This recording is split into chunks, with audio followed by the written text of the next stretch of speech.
नमस्कार दोस्तों, आपका स्वागत है अपने YouTube चैनल PFP में। आज हम बात करने वाले हैं मैज़ेगॉन डॉक IPO के बारे में। इसकी पूरी डिटेल एनालिसिस करेंगे। अप्लाई करना चाहिए, अवॉइड करना चाहिए, क्या करना चाहिए, इसके बारे में बात करेंगे। कितना ग्रे मार्केट का प्रीमियम चल रहा है, लिस्टिंग गेन कितना मिल सकता है, उसके बारे में भी चर्चा करेंगे। और मार्केट में ऐसी बात चल रही है कि नेक्स्ट IRCTC है मैज़ेगॉन डॉक। जैसे रिटर्न्स IRCTC ने बनाकर दिए हैं वैसे सेम रिटर्न्स यहाँ पर मैज़ेगॉन डॉक भी बनाकर दे सकता है। आपको पता ही होगा IRCTC का इशू प्राइस तकरीबन 300 रुपए के आसपास था और उसके बाद हमें धमाकेदार लिस्टिंग गेन्स तो देखने को मिले ही, लेकिन उसके बाद भी वो 2000 के आसपास पहुंच चुका था। तो ऐसी सेम सिचुएशन क्या मैज़ेगॉन डॉक में भी देखने को मिल सकती है या नहीं, उसके बारे में भी चर्चा करेंगे। लेकिन उससे पहले अगर आपने चैनल को सब्सक्राइब नहीं किया है तो प्लीज सब्सक्राइब कीजिए और रेगुलर अपडेट्स पाने के लिए नोटिफिकेशन बेल को प्रेस कीजिए। साथ ही साथ टेलीग्राम चैनल को भी ज्वाइन कीजिए जिसकी लिंक डिस्क्रिप्शन बॉक्स में दी गई है। तो आप देख सकते हैं कंपनी इनकॉर्पोरेट हुई थी 1934 में और Mazagon dock ship builders limited एक India's leading defence public sector है undertaking ship yard under the ministry of defence. तो आप समझ सकते हैं मिनिस्ट्री ऑफ डिफेंस से डायरेक्ट संबंध यहाँ पर हमें दिखाई देता है। मैज़ेगॉन डॉक प्राइमरली एंगेज करती है construction and repairing war ships and submarines for the ministry of defence and other types of vessels that is cargo ships, multipurpose support vessels, barges and border outpost, tugs, dredgers, water tankers etcetera for commercial clients. It is only shipyard to build destroyers and conventional submarines. ये बात आपको ध्यान में रखनी चाहिए। It is only shipyard यानी कि monopolistic business हमें यहाँ पर दिखाई देता है use by the Indian navy. तो यहाँ पर आप समझ चुके होंगे कि मिनिस्ट्री ऑफ डिफेंस से डायरेक्ट संबंध है और इसका मेन कामकाज है सारे सबमरीन्स बनाने का, वॉरशिप्स बनाने का। और इट इज ओनली शिपयार्ड, ये काफी ज्यादा इंपॉर्टेंट बात है। ओनली शिपयार्ड यानी कि मोनोपोलिस्टिक बिजनेस हमें यहाँ पर दिखाई देता है, जो कि बहुत ही अच्छी बात है। कुछ और इंपॉर्टेंट बातों के बारे में हम चर्चा करें तो आप देख पाएंगे बिजनेस के 2 की ऑपरेटिंग डिविजन्स दिखाई देते हैं। एक है शिप बिल्डिंग डिवीजन जो कि अंडरटेक करता है बिल्डिंग को और यहाँ पर repairing of naval ship, where submarine and heavy engineering division includes building, repairing and refitting of diesel electric submarines. 2020 तक कंपनी ने 795 वेसल्स बिल्ड किए हैं including 25 warships, 4 missile boats, 3 submarines, 6 Leander class frigates, 3 Godavari class frigates, 3 Shivalik class frigates और 3 corvettes and 6 destroyers. तो आप समझ सकते हैं काफी अच्छा कामकाज करती हुई हमें फिलहाल कंपनी नजर आती है। Mazagon dock shipyard is strategically located on the west coast of India, the sea route that connects Europe, Pacific rim and west Asia, जो कि काफी ज्यादा अच्छा दिखाई देता है। स्ट्रेटेजिकली लोकेटेड हमें यहाँ पर मैज़ेगॉन डॉक हमें दिखाई देता है। कॉम्पिटिटिव स्ट्रेंथ के बारे में बात करें तो India's leading public sector defence shipyard company हमें दिखाई देती है। मोनोपोलिस्टिक बिजनेस है जैसे कि मैंने आपको बताया। वर्ल्ड क्लास इंफ्रास्ट्रक्चर फैसिलिटीज दिखाई देती है। Strategic location at Mumbai on the west coast of India, strong order book and financial position. Of course ये तो होना ही है, अगर कामकाज अकेले ही करती है तो यहाँ पर इसका जो ऑर्डर बुक होगा वो भी काफी ज्यादा स्ट्रॉन्ग हमें दिखाई देगा और फाइनेंशियल पोजीशन भी काफी साउंड दिखाई देगी। कंपनी के प्रमोटर्स के बारे में बात करें, the president of India acting through the Minister of Defense, GOI यानी कि government of India is the promoter of the company. PSU company है। कंपनी के फाइनेंशियल्स के बारे में बात करें तो आप देख पाएंगे 2017 में टोटल एसेट्स तकरीबन 1,93,000 मिलियंस के आसपास थे। ये सारे फिगर्स यहाँ पर मिलियंस में दिए गए हैं। आप देख पाएंगे कंटिन्यूसली हमें यहाँ पर बढ़ोतरी देखने को मिल रही है। ये टोटल एसेट्स बढ़ते जा रहे हैं। और अगर बात करें यहाँ पर टोटल रेवेन्यू के बारे में तो टोटल रेवेन्यू में हमें लगातार बढ़ोतरी देखने को मिल रही है, जो कि एक अच्छी बात है। लेकिन बात करें यहाँ पर इसके प्रॉफिट आफ्टर टैक्स के बारे में तो आप देख पाएंगे प्रॉफिट आफ्टर टैक्स में इतनी ज्यादा स्मूथनेस हमें दिखाई नहीं देती है। आप देख पाएंगे रेवेन्यू में तो लगातार बढ़ोतरी देखने को मिल रही है, जो कि एक अच्छी बात भी है, लेकिन यहाँ पर काफी ज्यादा वॉलेटिलिटी देखने को मिलती है। जो बॉटम लाइन है प्रॉफिट आफ्टर टैक्स है वहां पर काफी ज्यादा वॉलेटिलिटी है। तकरीबन 6000 मिलियन के आसपास का प्रॉफिट था 2017 में, लेकिन कम होकर तकरीबन 5000 के आसपास हो गया, 5000 मिलियन के आसपास 2018 में फिर से बढ़ गया, फिर से यहां पर कम होता हुआ नजर आया। जबकि यहां पर रेवेन्यू में हमें लगातार बढ़ोतरी देखने को मिल रही है, जो कि थोड़ा सा चिंताजनक बात जरूर है। जो भी फैक्ट्स है आपके सामने है उसी के साथ हमें यहाँ पर डिसीजन लेना है।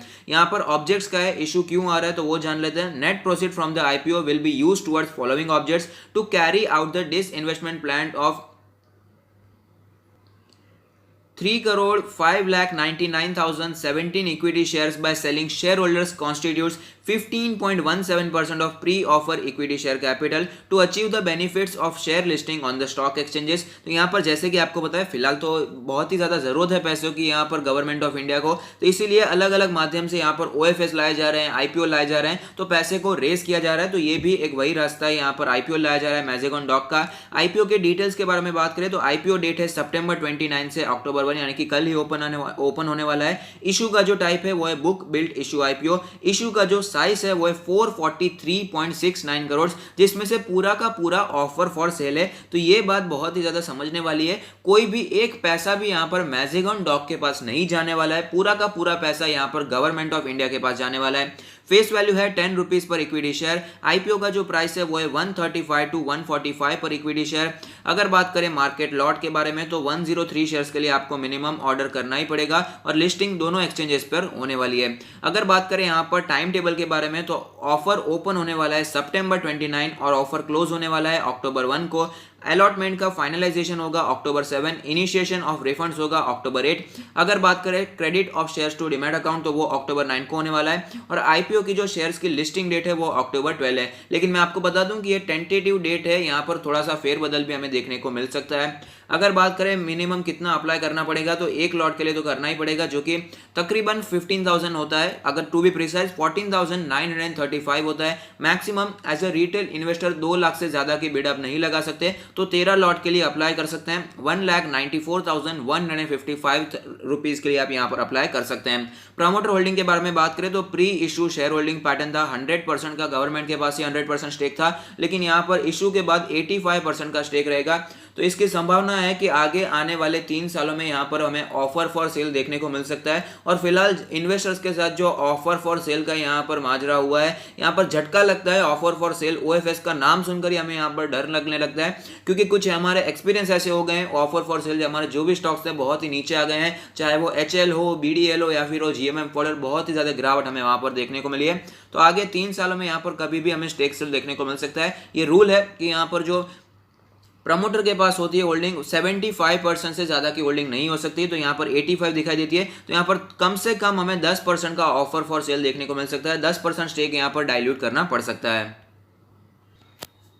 अब बात करें यहाँ पर कितना लिस्टिंग गेन्स मिल सकता है, तो जैसे कि आपको पता है 135 से 145 का प्राइस बैंड हमें दिखाई देता है। Unlisted stock is commanding a grey market premium of ₹125 to 130 rupees, translating into an almost 90% premium. तो 90% की प्रीमियम की यहाँ पर आशा रखी जा रही है। Dealers from the unofficial market are speculating that this stock will be the next IRCTC, the PSU firm with multi bagger potential. तो यहाँ पर जो अनऑफिशियल मार्केट है, यानी कि जो ग्रे मार्केट हम कह सकते हैं, डब्बा बाजार कहते हैं जैसे, तो ऐसा माना जा रहा है कि ये IRCTC बन सकता है, जिसमें ग्रेट पोटेंशियल है, आगे जाकर मल्टी बैगर रिटर्न्स बनाने की एक क्षमता रखता है। Abhay Doshi, a Gujarat based independent dealer of unlisted securities, said Mazagon is a monopoly like IRCTC। जैसे कि आपको पता है IRCTC कामकाज करता है ऑनलाइन टिकटिंग में, साथ ही साथ यहाँ पर केटरिंग सर्विसेज है, रेल नीर है, तो ये सारी चीजें उसका मोनोपोली है। तो यहाँ पर मैजेगॉन में भी हमें यहाँ पर मोनोपोली दिखाई देते हैं। And there has been a lot of push to the defence sector post Galwan face of,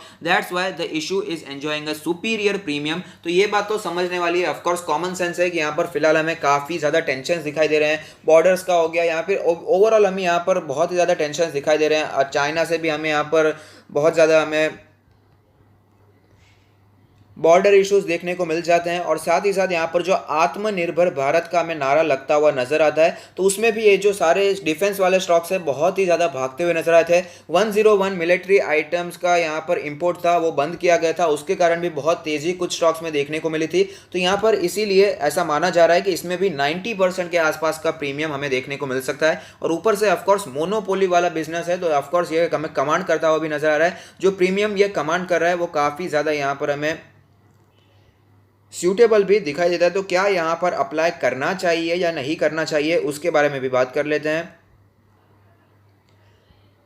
तो ओवरऑल हमें यहाँ पर पता चलता है कि मैजेगॉन डॉक कामकाज करती है यहाँ पर शिप बिल्डिंग में, जो यहाँ पर सबमरीन्स होते हैं, वॉरशिप्स होते हैं, उसे बिल्ड करने का कामकाज है। और मोनोपोली वाला बिजनेस है, ज़्यादा यहाँ पर कंपटीशन हमें दिखाई नहीं देता। ज़्यादा क्या यहाँ पर कंपटीशन दिखाई नहीं देता है। मिनिस्ट्री ऑफ डिफेंस से डायरेक्ट डायरेक्ट कांटेक्ट होता है उनसे ही, उन्हें ही यहाँ पर हमें सप्लाई करते नजर आते हैं, फॉरेन के क्लाइंट्स भी है। उन सभी चीज़ों के बारे में हमने जानकारी ले ली है। और यहाँ पर जो एक बात मुझे खटक रही है वो ये है कि जो प्रॉफिट है लगातार नीचे जा रहा है। और दूसरी बात मैंने आपको पहले भी बताया है कि जो डिफेंस सेक्टर के स्टॉक्स हैं मुझे ज़्यादा यहाँ पर सूट नहीं करते। रिटेल इन्वेस्टर, छोटे इन्वेस्टर के लिए ऐसा स्टॉक मैं इसे नहीं बता पाऊंगा जो कि आप अपने पोर्टफोलियो में रख सकते हैं। पोर्टफोलियो, कोर पोर्टफोलियो का इसे हिस्सा बनाना मेरे लिए इतना ज़्यादा सूटेबल दिखाई नहीं देता है। और साथ ही साथ अगर आप अपना पोर्टफोलियो हमसे रिव्यू करवाना चाहते हैं तो उसका लिंक भी हमने डिस्क्रिप्शन बॉक्स में दे दिया है। तो मेरा मानना यही है कि जो मैज़ेगन डॉक हो गया या कोई भी दूसरा डिफेंस सेक्टर का कामकाज हो गया, डिफेंस सेक्टर में कामकाज करने वाला स्टॉक हो गया, उसे मैं कोर पोर्टफोलियो का हिस्सा नहीं मानता हूं, स्पेशली जो छोटे निवेशक हैं उनके लिए। लेकिन फिलहाल की सिचुएशन के हिसाब से मैज़ेगन डॉक का जो आईपीओ है काफी ज्यादा यहां पर अट्रैक्टिव दिखाई दे रहा है। तो यहां पर मैं आपको रेगुलरली अपडेट भी करता रहूंगा कैसा सब्सक्रिप्शन यहां पर देखने को मिल रहा है, उसके हिसाब से मैं आपको रेगुलरली अपडेट करूंगा आपको अप्लाई करना चाहिए या अवॉइड करना चाहिए। लेकिन अगर फिलहाल की बात करें तो फिलहाल के हिसाब से तो अप्लाई करना चाहिए ऐसा दिखाई देता है, क्योंकि ओवरऑल बिजनेस मॉडल में बुराई नहीं है। लेकिन यहां पर बात है कंपैटिबिलिटी की, यहां पर बात है सूटेबिलिटी की, जो रिटेल इन्वेस्टर के लिए ज्यादा गिरावट वाले स्टॉक्स में सजेस्ट इसीलिए नहीं करता क्योंकि रिटेल इन्वेस्टर घबरा जाते हैं, वहां पर काफी ज्यादा इमोशंस यहां पर हावी हो जाते हैं, डर हावी हो जाता है। तो ये जो सारे स्टॉक्स हैं, ये डिफेंस वाले स्टॉक्स है, बीडीएल है, एचएल है या फिर मैज़ेगन डॉक है, ये सारे स्टॉक्स काफी वॉलेटाइल हो सकते हैं। और हमने देखा भी है एचएल बीडीएल में कितनी वॉलेटिलिटी हमें पहले भी देखने को मिली है, ऐसा नहीं कि ओएफएस के बाद ही है। तो ये जो ओवरऑल ये जो कामकाज होता है वो काफी यहाँ पर हमें रिटेल इन्वेस्टर के लिए सूटेबल नहीं है, वॉलेटाइल हमें यहाँ पर स्टॉक्स दिखाई दे सकते हैं। इसीलिए मेरा मानना है लिस्टिंग गेन्स के लिए अप्लाई करना है तो ऑफकोर्स किया जा सकता है, और यहाँ पर लॉन्ग टर्म के लिए भी रखना है तो जिनका पोर्टफोलियो बड़ा है, कैपिटल बड़ा है, वो यहाँ पर लॉन्ग टर्म के लिए भी निवेश करने के बारे में सोच सकते हैं। और मैं आपको सब्सिक्वेंटली वीडियोस में बताता रहूंगा कैसा सब्सक्रिप्शन देखने को मिला है, डे टू अपडेट मैं आपको देता रहूंगा कैसा सब्सक्रिप्शन देखने को मिला है, अप्लाई करना चाहिए, अवॉइड करना चाहिए, इसके बारे में हम आगे बात करते रहेंगे। तो अगर आपको ये वीडियो पसंद आता है तो लाइक कीजिए, शेयर कीजिए, कमेंट कीजिए, सब्सक्राइब कीजिए और मुझे मोटिवेट कीजिए। Thank you, stay happy, happy investing.